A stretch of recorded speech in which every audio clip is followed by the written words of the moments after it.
Good afternoon, everyone, and welcome to another Ohio State Parks and Watercraft virtual open house.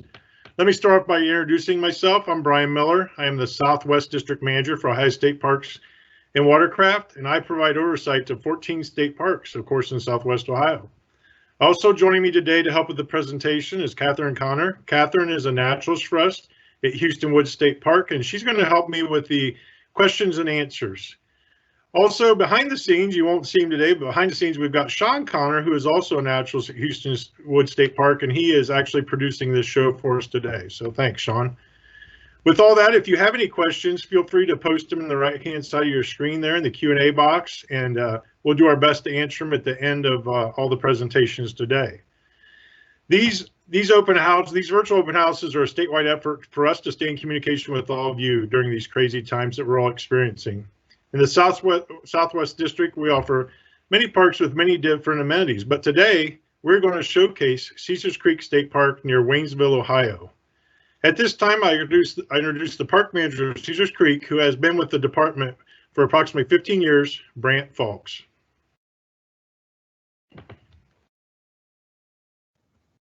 Hi, I'm Brant Fulks, park manager here at Caesars Creek State Park. Before I get started and go too far, I'd like to take just a minute to acknowledge and say thank you to our amazing staff here at the park. They're out here every day. They're working hard, keeping visitors safe, providing great customer service, and they're making sure the park is clean and looking beautiful. So thank you all. I really appreciate it. So welcome to Caesars Creek State Park. Our beautiful park is conveniently located in Southwest Ohio. We're less than an hour from Columbus, Cincinnati, and Dayton. And many people even use our campground as a staging point to visit some other famous nearby attractions like Kings Island, the Wright-Patt Air Force Museum, and the Renaissance Festival. Caesars Creek is actually a really rather large park. We feature over 3,700 acres of land and 2,800 acres of water. In fact, when you combine it with the adjacent wildlife area, there's over 10,000 acres here for you to explore and enjoy nature at its very best. So I'm going to highlight during my presentation some of the park's most popular land-based features. But first, I'd like to take just a minute to give a quick overview of the park. In this aerial image, you'll see that the park is split evenly by State Route 73. If you look at the lower left of the image, you'll find the Army Corps Visitor Center. Nearby, off Clarksville Road, is our popular rental hall, the Hopewell Day Lodge. If you jump just across the water, you'll find the Nature Center and our historic Pioneer Village. Moving north, we have our 50 Springs Group Camp and also picnic areas. Just across the highway is the Marina and also our large swimming beach. A little further north is our Horseman's Campground. And finally, at the northeast end of the lake is our large primary campground. So speaking of campgrounds, if you enjoy camping, you're in luck here. Our popular campground has 287 campsites.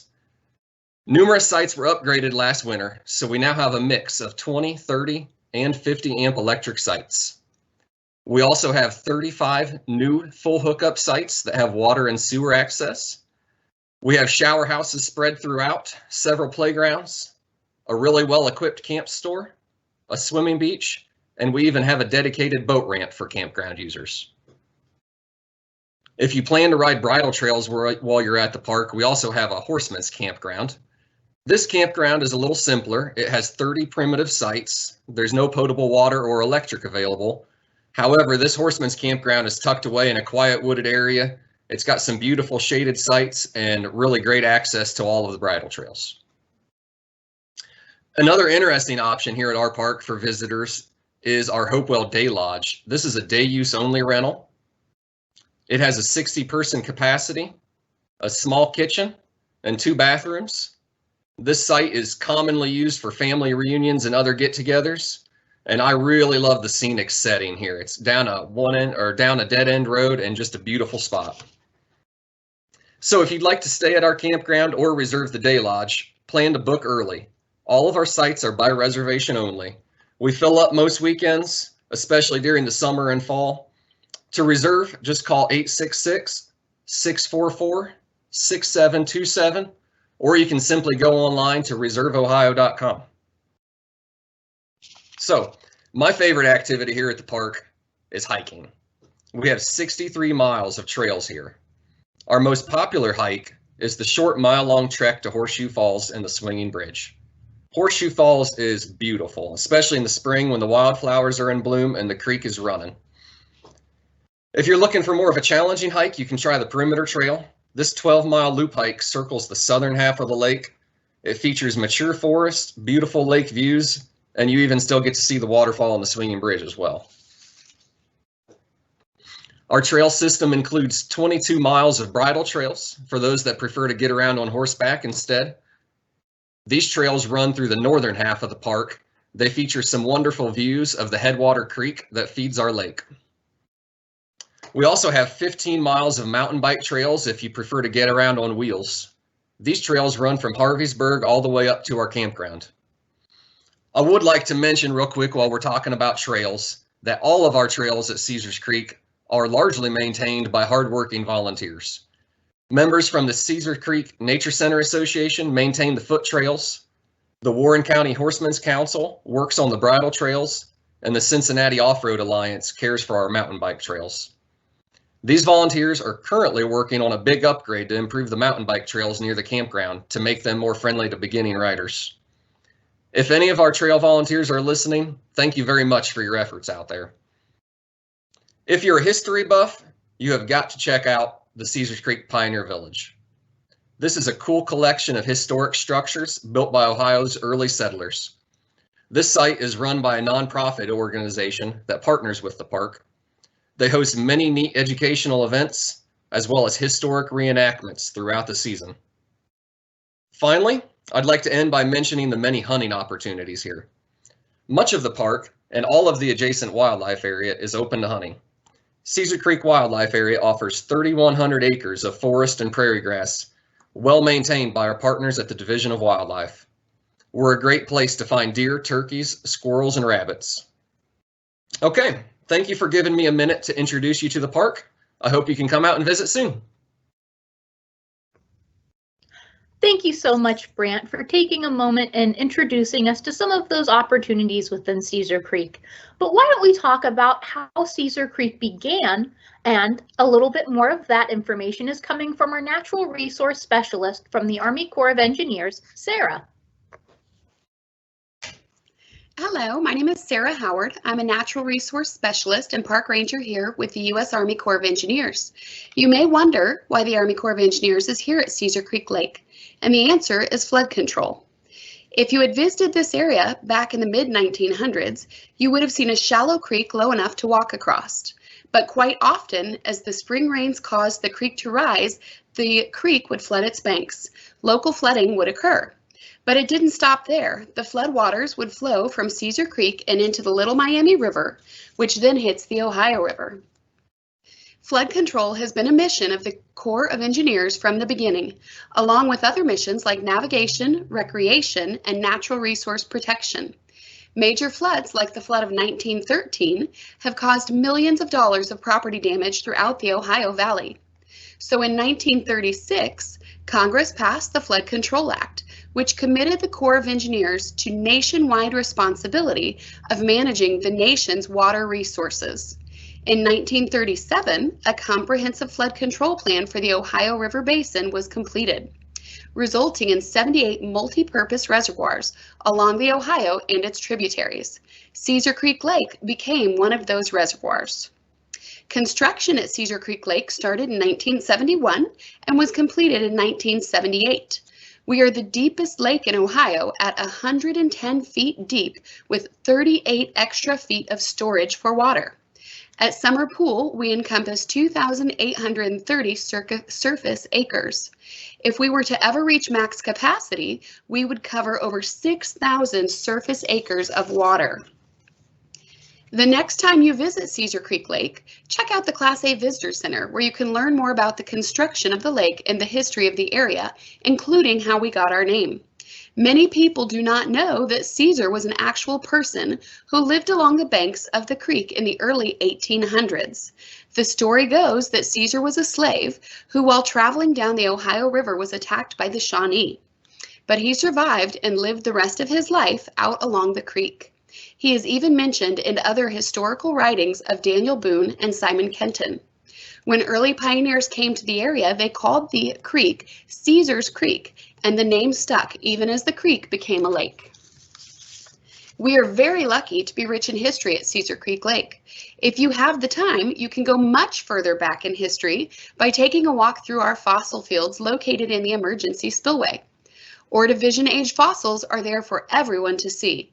And if you get a fossil permit at the Visitor Center, which is free, you can even take some home. Just remember the rules. No tools allowed on the spillway, no selling of the fossils. You're not allowed to take anything home bigger than the palm of your hand, excluding your fingertips. Please also remember not to collect fossils anywhere else in the park. You may find fossils at other locations on hikes, but we ask that you leave them there and only collect from the emergency spillway. And last but not least, for your safety, we ask that you please not climb on the rock cliff walls in the spillway. There are signs that are posted that say no climbing. We ask that you not go past those signs. If you would prefer to come as a large group or organization, you can request a park ranger-led program. We just ask that you call beforehand to schedule that event. So again, please don't forget to check out our visitor center, which is open daily from 8 to 4. We also have restrooms available on site that are open 24 hours a day, 7 days a week, and reservable picnic shelters. If you have additional questions, please feel free to call us or message us via Facebook, and a park ranger will respond. Thank you so much for this opportunity to talk to you today. Have a great one. Thank you so much, Sarah. We are so thankful for that partnership with the Army Corps to help keep Caesar Creek and the property as beautiful as it can be. Now, that dam does create Caesar Creek Lake, allowing it to be a great opportunity for different types of recreation. To start off with, let's talk about boating. And for that, we have our assistant manager, Clint.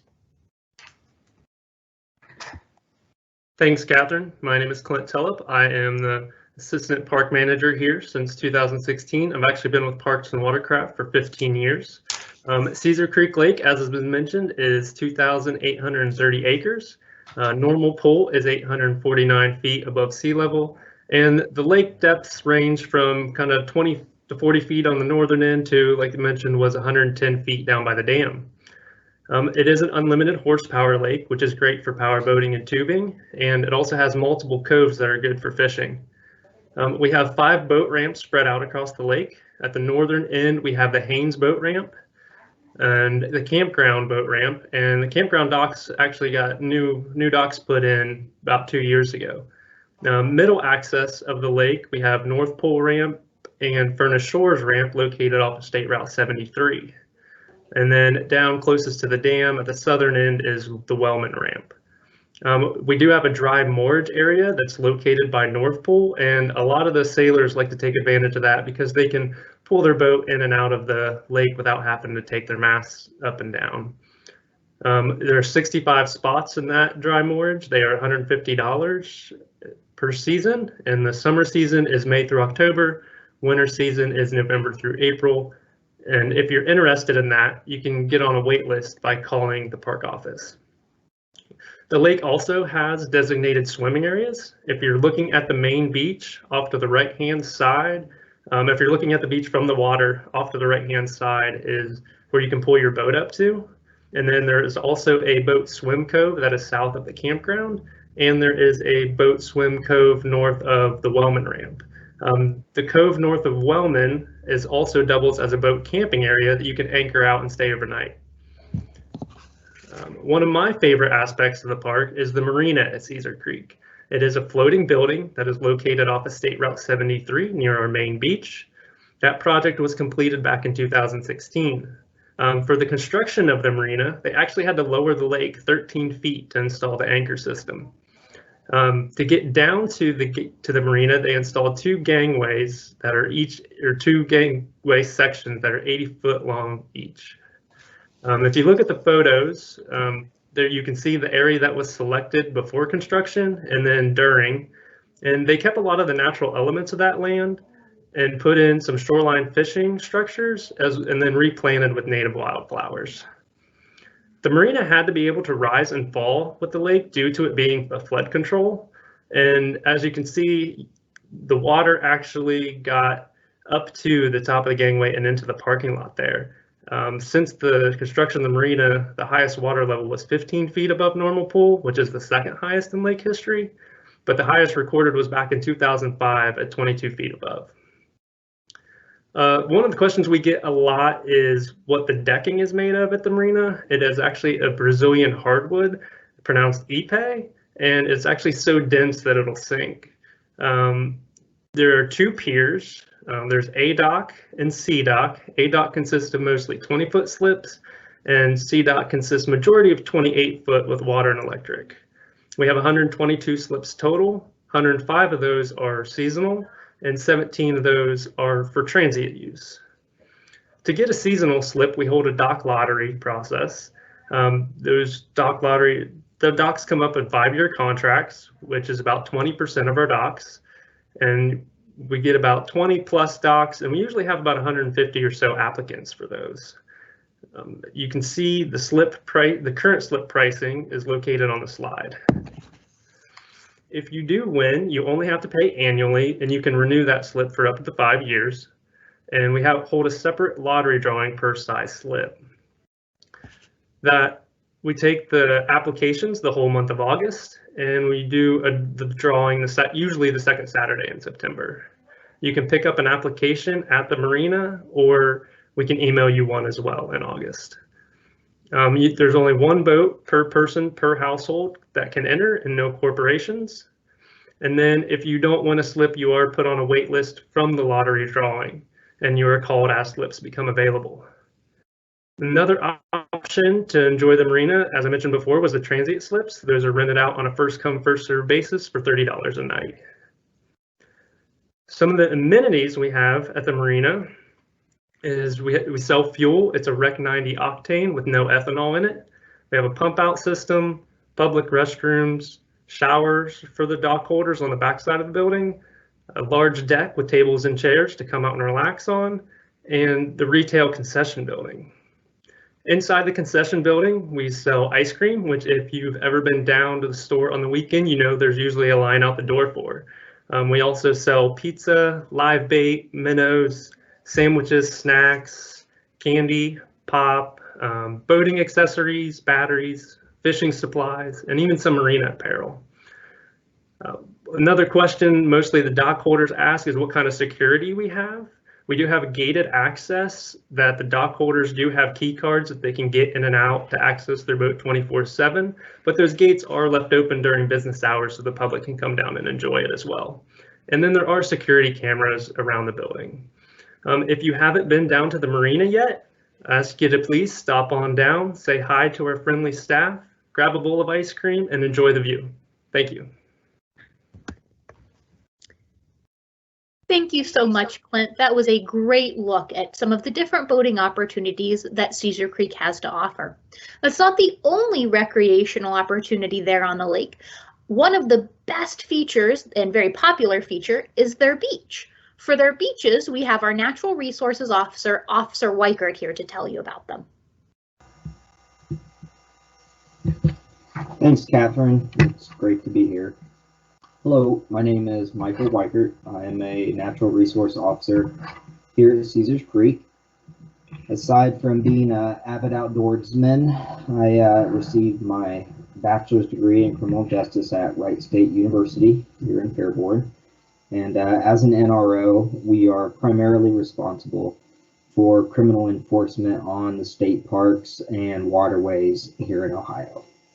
Today, I'd like to talk to you about our campgrounds here at Caesars Creek. The first one is the Campground Beach. It is located on the main road of Center Road here in Wilmington at the very end if you'd be traveling into the campgrounds.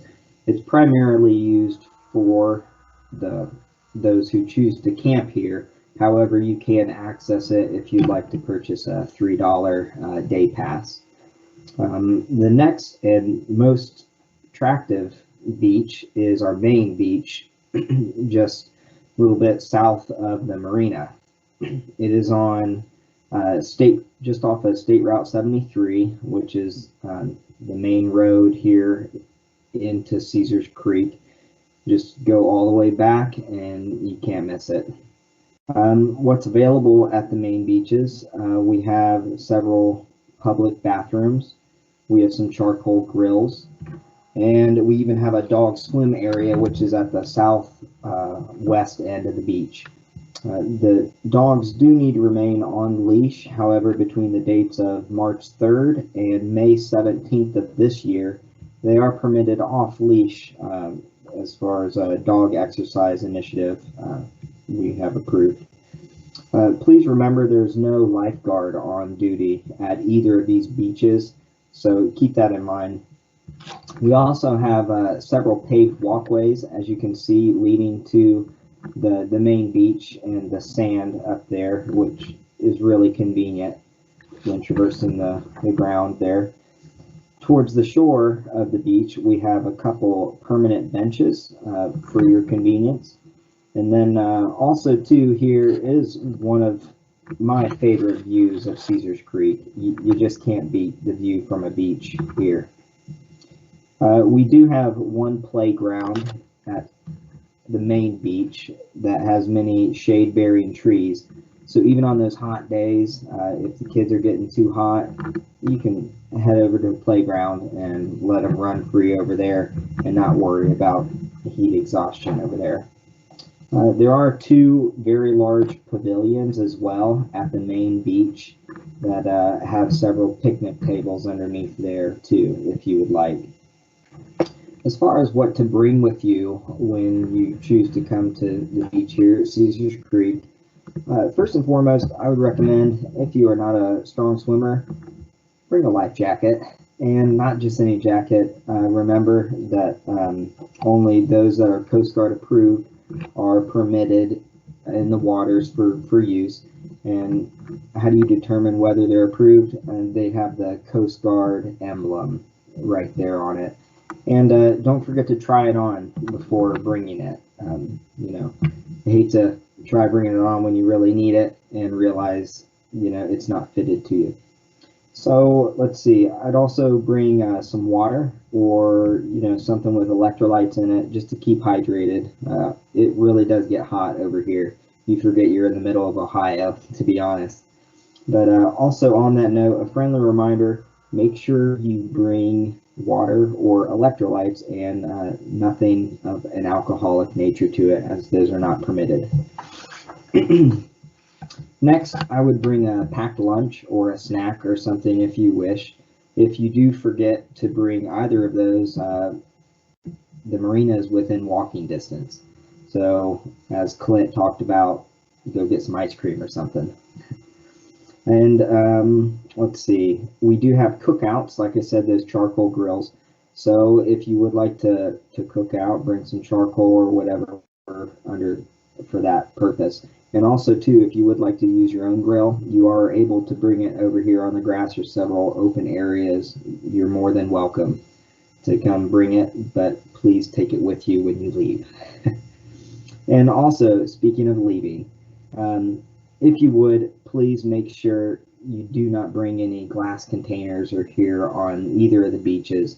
Heaven forbid they shatter or whatnot, then we got glass all down on the beach. And also, there is no fishing permitted from the shoreline here. We will talk about here in just a minute some great areas to fish from. However, the beach is not one of them. Next, remember please that there are no open fires permitted. And then lastly, I would say make sure you bring the trash out with you that you brought in. And then I'd say the absolute last thing you need to do though is make sure you get a good picture. You know, you and the kiddos or whoever, you know, capture the moment. So anyway, thanks for listening, and I hope you come out and check out our beaches. Thanks, Catherine.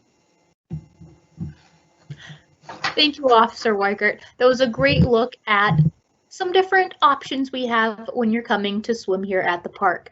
Now, whether you are fishing from a boat or fishing from land, we've got some great opportunities for you here at Caesar Creek.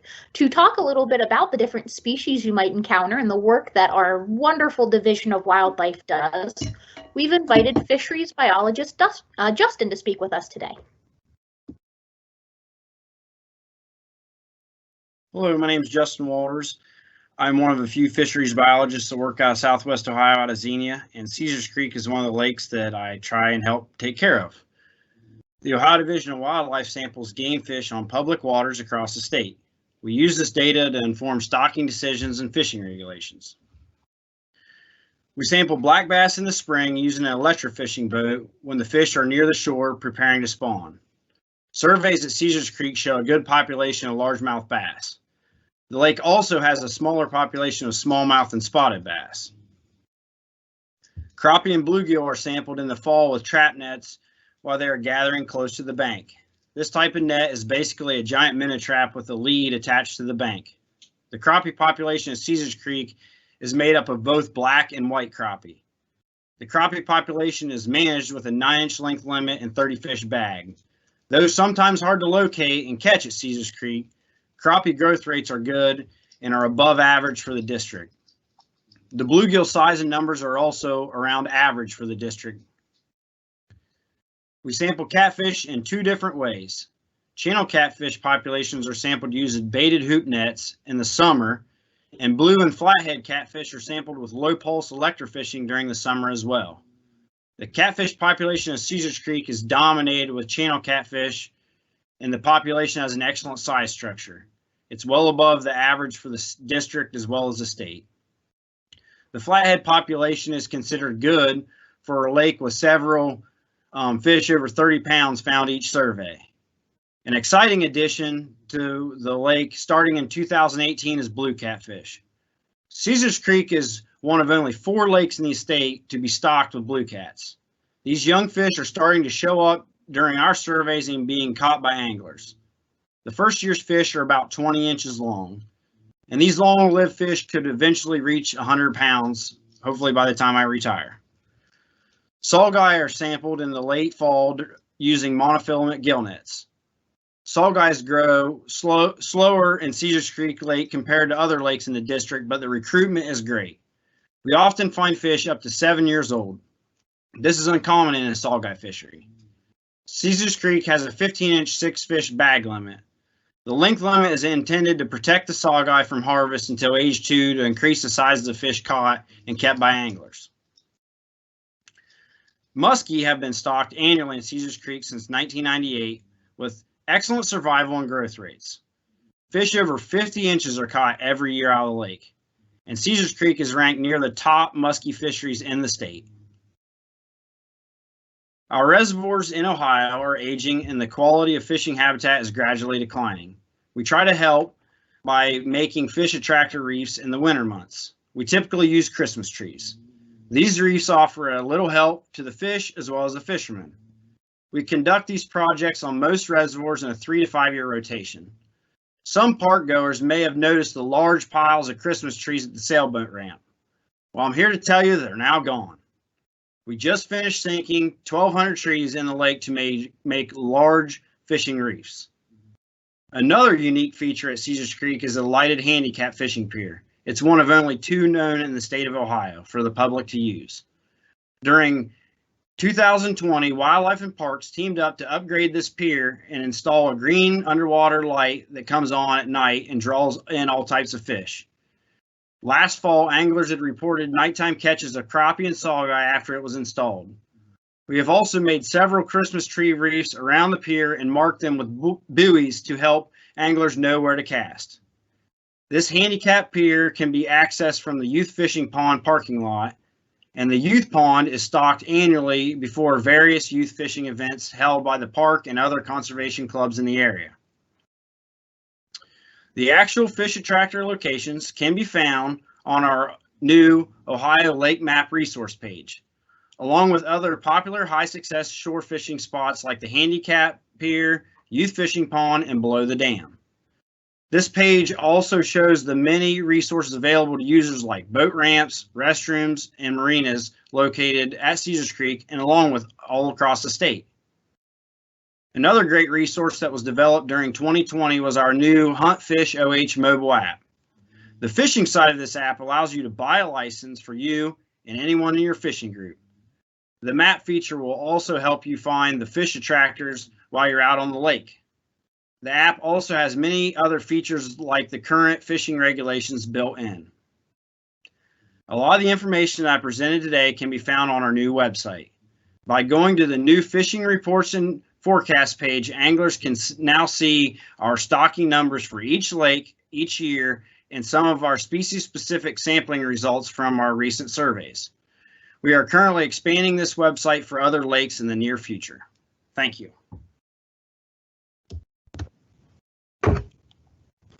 Thank you so much, Justin, for that look into what is going on under the water there. And thank you again for all your hard work that you do within our district to help keep our lakes so wonderful and well stocked. For our folks who aren't interested maybe in our waters, maybe want to stay on land a little bit, we have got another Caesar Creek. We've invited Preserve Manager from the Division of Natural Areas and Preserve, Eric. Hi, everyone. Thanks for making us a part of your day today. My name's Eric Sagasser. I'm a Preserve Manager in the West District of the Division of Natural Areas and Preserves. Just to introduce our division, for those who don't know, we're a sister agency to the State Parks, Division of Wildlife, Division of Forestry, etc., all under the OhioDNR umbrella. Our specific mission is to preserve Ohio's unique natural heritage by protecting our finest land and water resources for future generations.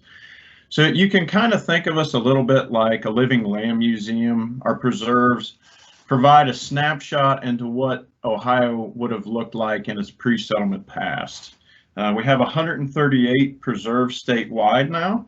These contain everything ranging from oak hickory forest to various types of wetlands. Some preserves are established for unique geologic features such as the Clifton Gorge or Conkle's Hollow. Others might be dedicated because of rare plants or animals in the area. We were also recently rejoined by the Scenic Rivers program in the state, and they're responsible for protecting our fine aquatic resources and riparian habitats.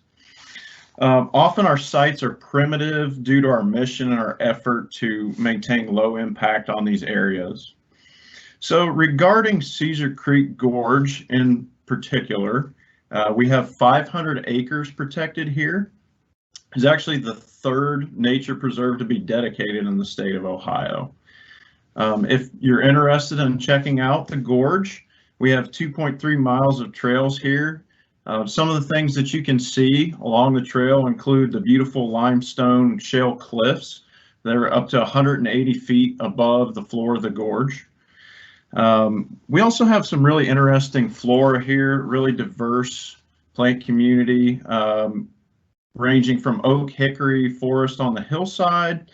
We have a nice sycamore cottonwood willow forest in the floodplain, and also actually a little bit of remnant prairies on some of the shallow soils on the cliffs. This is also a great area for viewing spring and summer wildflowers, which that season is upon us, so please come check them out soon. In order to ensure that everyone can enjoy these fine resources as you find them in the preserve today, our areas often require pretty intense land management. And the reason for this is because of significant issues with invasive species that we have throughout the state.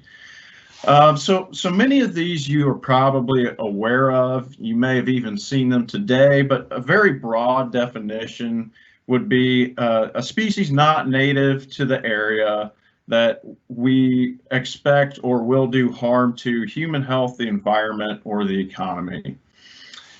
So what happens is in our nature preserves, we often see these move in and replace our native plants and animals, whether that's by killing them directly or crowding them out or using their resources. So one of these that we have to manage at Caesar Creek is garlic mustard. This one's pretty prolific throughout the state. And what it does is it forms these dense mats we call monocultures, where this is the only thing you'll find growing on the forest floor if it's let go. And so when this happens, we lose that great spring and summer wildflower display. And then those wildflowers aren't there for the animals, insects, etc. that depend on them. So it's actually also an allelopathic plant, which means it can poison neighboring plants. It actually uses a chemical that it excretes into the soil to outcompete neighboring plants, and it may affect our native flora that way as well.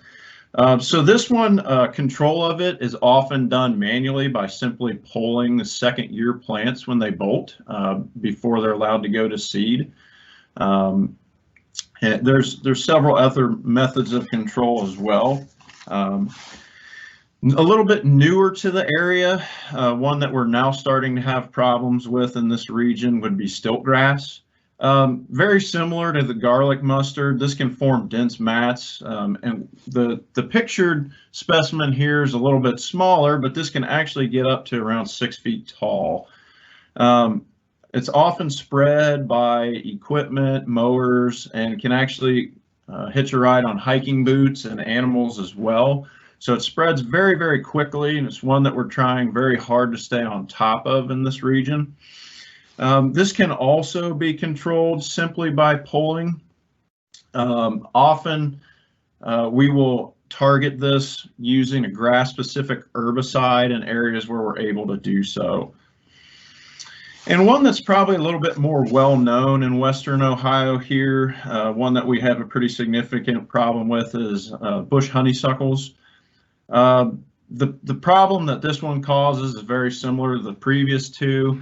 This will eliminate our understory plants, but it can also prevent trees from regenerating because it'll outcompete saplings. And if you have any of this around you, if you look underneath honeysuckle, the forest floor is often very barren here.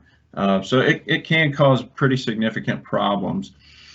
One of the most common ways that we'll address this is via what we call the cut stump method, where we'll actually remove most of the plant and then very judiciously treat the remaining stumps with a little bit of herbicide, very controlled method. We may also target this with foliar spray when the plants are very small, as they tend to start becoming active before many of our native plants and remain active longer in the growing season. So we're able to target them without impacting the plants we want to be there around them.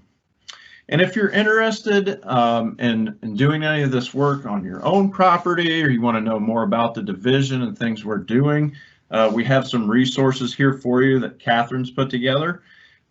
If you're interested in helping us out, you can always help by ensuring you're planting native plants in any of your beds at home.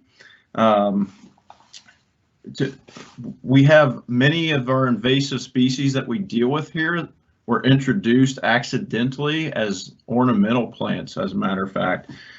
So you can also help us out by staying informed on invasive issues in the areas. They're much easier to control when they first arrive versus after they get established and become a much larger problem.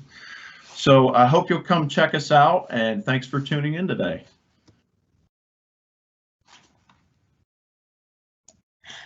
Thank you, Eric. We are very fortunate to have that preserve within and so close to our park. I really hope the visitors take advantage of those information for them, because April coming up is our Native Plant Month. To switch things over a little bit, one of the most popular things you need to do in the park before you leave is visit our Nature Center here.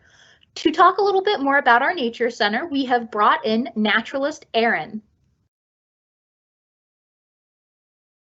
Hi, my name is Erin Shaw. I'm born and raised and still live today in this area, about 5 miles from the park. And so it's very near and dear to my heart. I grew up here. My background is in education. I have a master's degree in education, and I was a school teacher for about 7 years. And now I'm going on to my 14th year here at the park as the park naturalist. So it's a great job. There's a variety of things to do. So I help with offering recreation opportunities for your family and lots of programs. So here at the Nature Center, there's great things to do and explore even on your own. We're located across the road from Pioneer Village, so it's like the southwest part of the park. And one of my favorite things here is our playscape. So as you're pulling down the gravel driveway, you'll see the playscape. We try to add new elements every year. So this year we're working on our Monarch way station. We're going to have a butterfly bench with lots of flowers to bring in the butterflies. And there you can see our rolling caterpillar. And then we have a swinging chrysalis. So this is fun for the whole family. We also have a picnic area that's right here near the playscape. So there's several different picnic tables. They're underneath of the pine trees, so it's nice and shaded, and there's a pond nearby. It's a great place to have lunch with your family. We also have a outdoor raptor enclosure. So at any time, if you come and the Nature Center is closed, all of these things are still available for you to do and see and experience. Our Raptor Center, or our Raptor House here, has a red-tailed hawk and a screech owl, which I have with me here today, and we'll talk more about him here in a minute.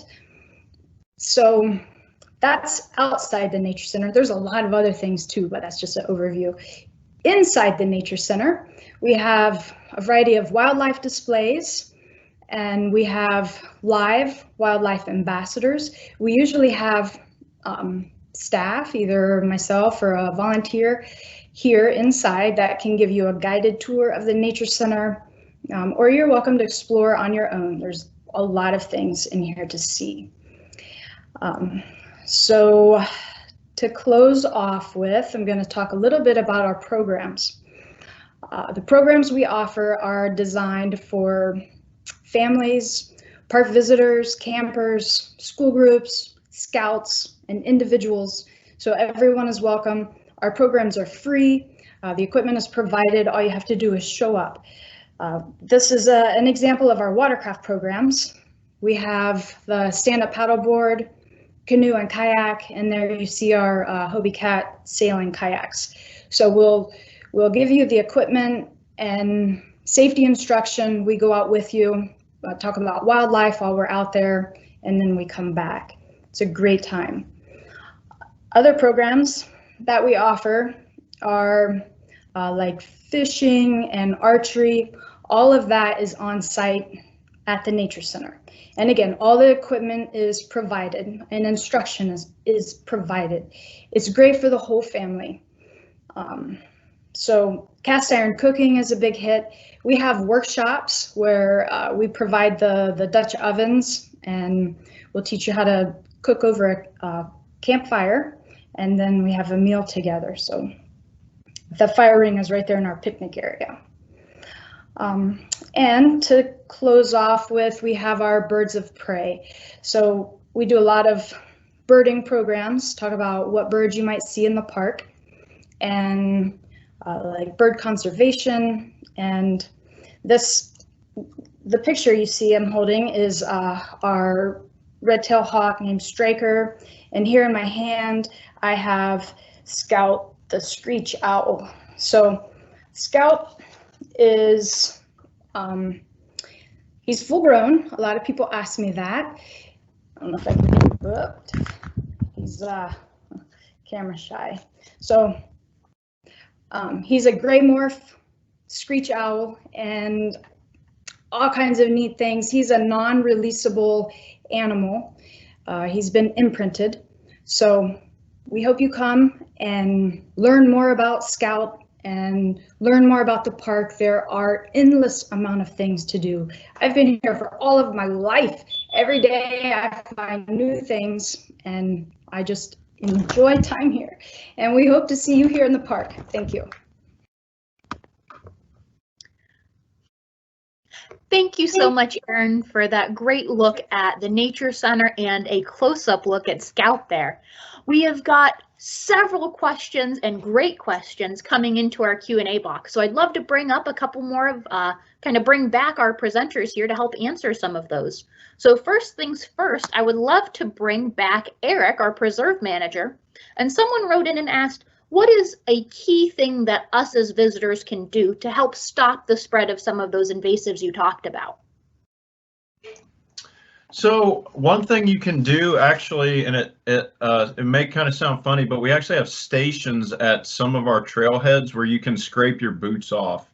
But just generally being aware of areas you've been in, especially if you know that you have an invasive, say around the house or something, if there's a possibility you're going to be transporting seed to one of our areas, it helps us out a lot. You know, if you just take the time, clean your boots up, stop the spread that way. But also if you are knowledgeable on invasives, you see a plant in an area or you know one is newer to the area and you want to report that, that also helps. More eyes out there is always a good thing. So any help like that, we're you know, please do. We're happy to take it. Thank you, Eric. We also have a question regarding our docks. So our question is, when will the docks over by the ramps be put in? Can we bring back Clint to help answer that?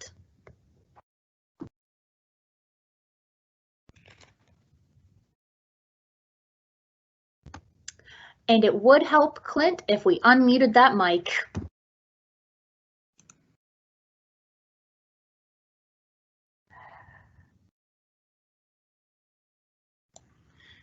You are still on mute, Clint.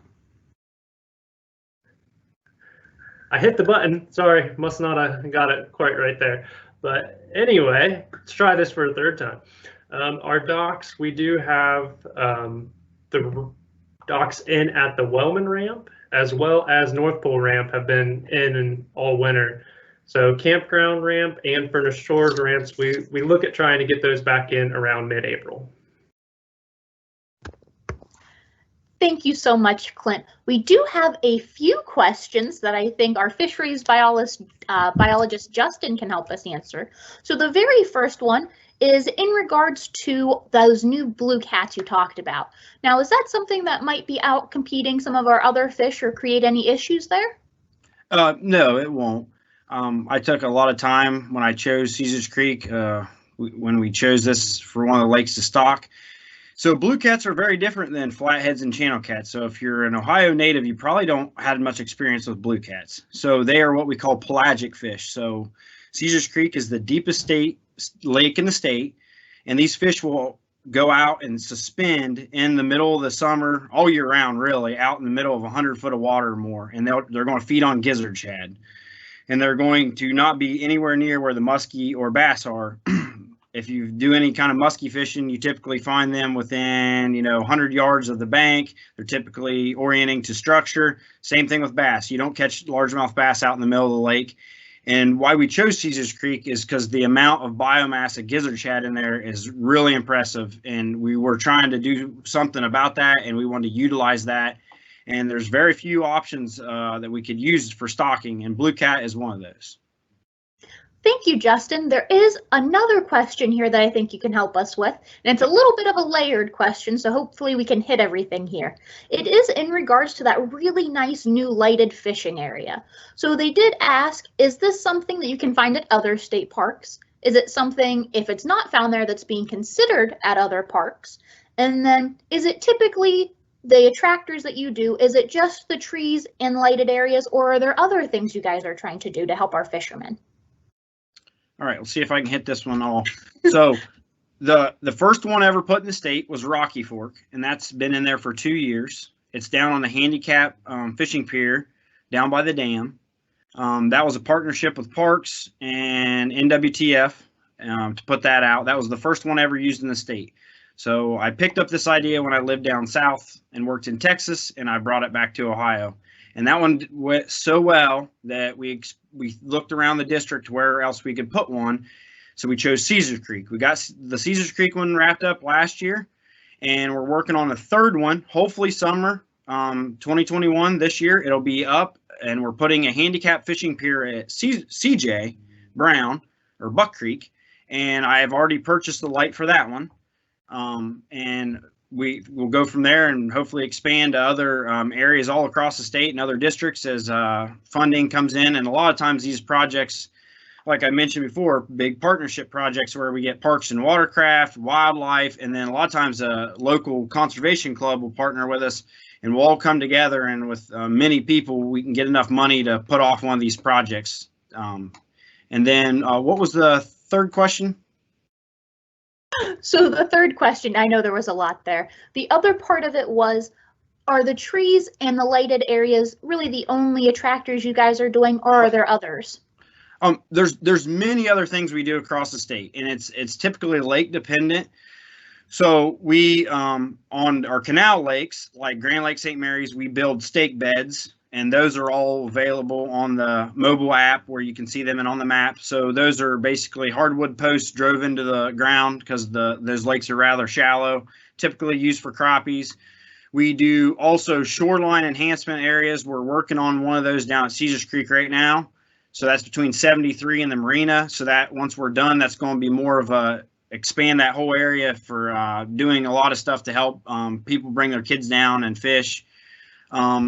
And then we also do several other things across the state with just for different areas. We do typically trees because we're trying to take something and keep it out of the landfill and work with the community to get community buy-in. But we have also done some spider block fishing structures. We put them at Paint Creek last year, and that was because that lake is a flood control lake and goes up and down quite a bit.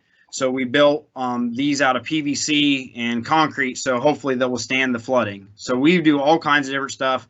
If anyone's willing to get with us and work with us or have any ideas, suggestions, we're always open to it, and we constantly keep trying to expand this part of fish management in Southwest Ohio, as well as the whole state.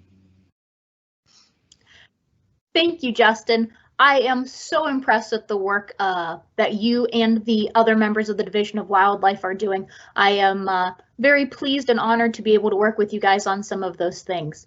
I do have another question over here for our preserve manager, Eric. There is some great questions coming into our Q&A box. Don't forget to put them in if you have anything else you're thinking in your minds there, guys. Eric, are there any other preserves fairly close to Caesar Creek? And what is kind of your main nature preserve for the Southwest District? So there's actually quite a few in this area. Some that are pretty close would be Halls Creek, Culberson Woods, and we also have Houston Woods, not too far away, and also one of our flagship preserves that's well worth seeing is sorry, I'm having a brain meltdown here. That's what happens when you take care of preserves. I'm sorry? I said that's what happens when you take care of so many properties. Well, yeah, Clifton Gorge. I'm talking about Caesar Creek Gorge, and I can't find the name of my other gorge. Clifton Gorge is one of our other flagships in the area, which is one of our top 2 visited preserves in the state. So we're fortunate to have that in the region, and we're actually going to talk about that pretty soon at the Buck Creek webinar. That is very true, Eric. Thank you for that.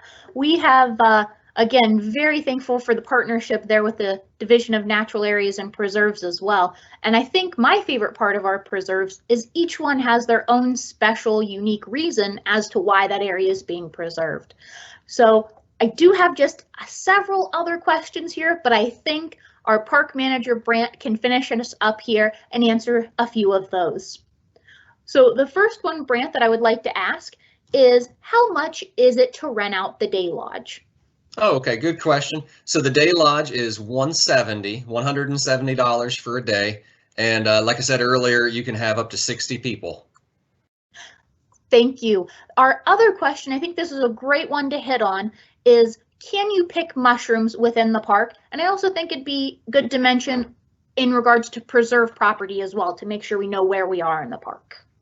Yes, so for the most part, you can on the park and the wildlife area pick mushrooms. You mentioned the nature preserves, and that is one area that you would not be allowed to do any mushroom picking. On the parkland and wildlife area, you can do mushrooms, also berries and nuts as well. Thank you. And the very last question we have here is in regards to a visitor center. Now, is that going to be open this year? The Army, so I'm sure they're talking about the Army Corps Visitor Center. It's a beautiful building. Right now, they are running via telephone. So they do have somebody there from 8 to 4, 7 days a week, and they will take phone calls, and they will issue the fossil collecting permits through the phone call. They currently are not selling the national park passes, which has been a big question for people. I do know from a conversation with them, they do plan to try to open on a limited basis to get some people in there this spring, but I'm not sure of a date for that yet. Thank you so much, Brant. And I think our visitors and our viewers can take advantage of those resources we've given out to help maybe further answer some of those questions. I really want to thank everybody today for viewing and sitting with us here and learning a little bit about what Caesar Creek has to offer and some of the amazing partnerships that we have within this park. I would like to invite our district manager, Brian, back to have some final words. Wow, what a lot of information in such a short time. I want to thank all of our great partners, Sarah with the Army Corps, Eric with the Division of Natural Areas and Preserves, and Justin with the Division of Wildlife for presenting today, as well as all of my staff as well. Everybody, I think, did a great job. Hopefully you all learned more about Caesars Creek and it sparked your interest to come out and visit us sometime. I can tell you some of those remarkable projects they talked about, just like the trees that they did, 1,200 trees. When you think about that, it's just phenomenal. And it's just some great partnerships we have with our sister division. So as Brant touched on, I'll hit it on again. It's going to be another busy summer, folks, with everything going on. Don't hesitate and delay to make your reservation. As he said, you can call 866 Ohio Parks, or you can go to reserveohio.com. I would do that sooner than later so you can get a great site. With that, that'll wrap us up for this week. Feel free to join us March 26th at 10 a.m. We'll be taking you to East Fork and Stone Lake State Parks. And on the same day, on March 26th at 1 p.m., we'll go visit Buck Creek and John Bryan. With that, everybody, enjoy your weekend.